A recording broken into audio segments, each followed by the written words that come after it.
is Frank Gordon, and I am an artist, and this is where I paint, in this little tiny wee room come cupboard. I get inspired by birds and the weather, and I love to watch birds flying around in gales and high winds. It looks really spectacular, and you can't resist just feeling compelled to start flapping your wings and giving it a go. You know you're never going to take off, but you know, who knows, maybe one day you'll fly. It'd be really nice to fly, especially around here. Well, often I use dogs in my paintings to soften it a bit, or to add a little bit of a wee bit of silliness. I think sometimes just make it a wee bit more random, because you put a dog in a situation. It's like in television, I guess, you know, they say you never work with animals and children because they're so chaotic. You introduce a wee chaos factor, and throwing a couple of dogs into a painting adds another little chaotic dimension to it, and I like that. I like a wee bit of chaos. At the moment it's quite still, nothing's happening. The only thing actually that is moving in the foreground anyway is the cricket ball. Everything else is just poised. And you can just imagine that once this cricket ball gets hit, all hell will break loose, and the dog will bark, the beans will get toppled, or the ball will land in the beans. Included a Watties tomato sauce bottle there, just to give it that unmistakable Kiwi theme.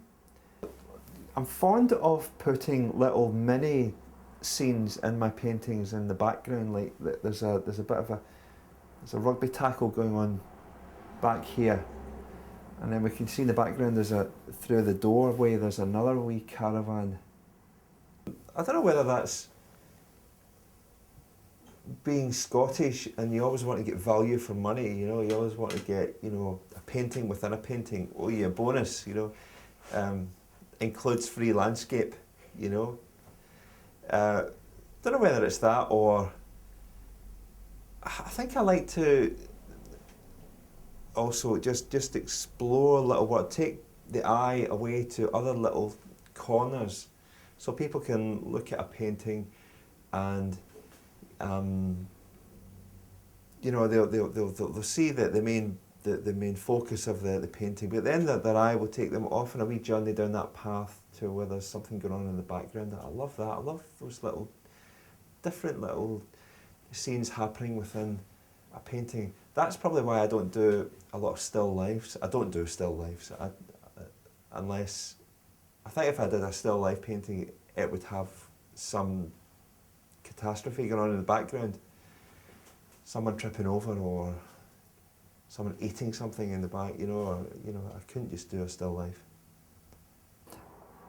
When I was painting the little bit of civilization, sort of normal life down here, I wanted it to tie in with the sort of playfulness of it. So the cars here are a wee bit like a merry-go-round, and they'll happen to be stuck behind a camper van down here in the corner. So they're all going one way, and they're all just concentrating on getting to work, and they're oblivious to this beautiful wee formation that's flying above them, gracefully, albeit in a great hurry to get to school. As far as I'm concerned, it's not just the intelligence and the ability to reason and to think as we do that sets us apart from animals. It's the other things, the ridiculous things, the mistakes that we make, and the stuff ups that we have, like comedy and laughing at ourselves, and that is such a human thing. Well, it's a little known fact amongst people that I play the accordion. It's so ridiculous. It's like a big big bellows and a piano on its edge. It's a piano accordion. And a million buttons down one side that I'll never play 4 or 5 of them because that's how good I am. And I hit bum notes and make mistakes, but it's great. I find it quite soothing.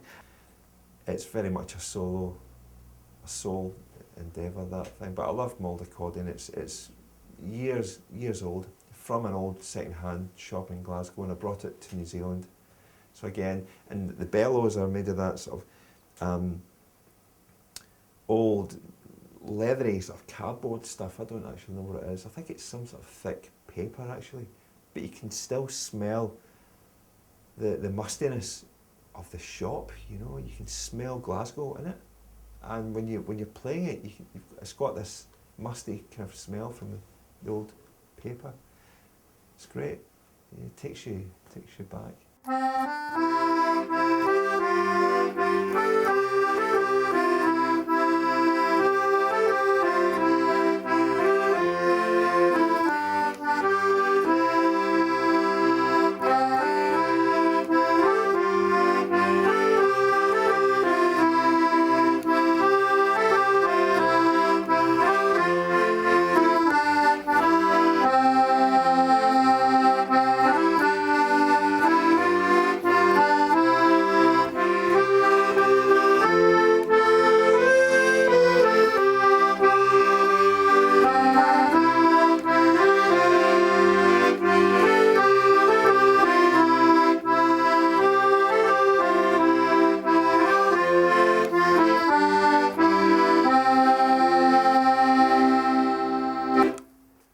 I used to play that for a German short-haired pointer that I was looking after for a wee while.